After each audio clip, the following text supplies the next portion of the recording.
In the former video, we looked at the mystical dinner. Now we're going to look at the icon for the crucifixion. This icon painter was heavily influenced by the Gospel of John. There's a couple different things that lead us to that conclusion, and I'll walk you through some of those at this point. At the foot of the cross is Mary and the beloved disciple. We know that in the Gospel of John, Jesus says to his mother, "Behold your son, son, behold your mother."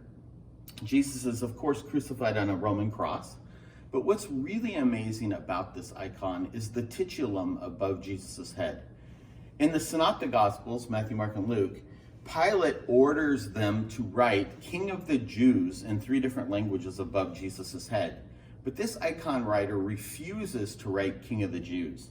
That's too human, that's too physical for the Gospel of John and for this icon painter. What he's written instead is the King of Glory.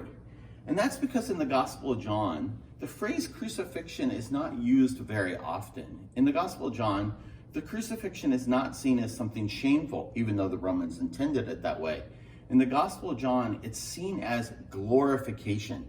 Glorification is that word in the Old Testament that refers to the presence of God among his people.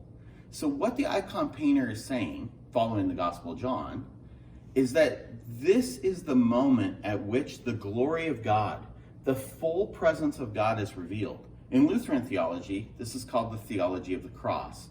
That is, that we only truly see God's love for us in his ultimate suffering and death on the cross.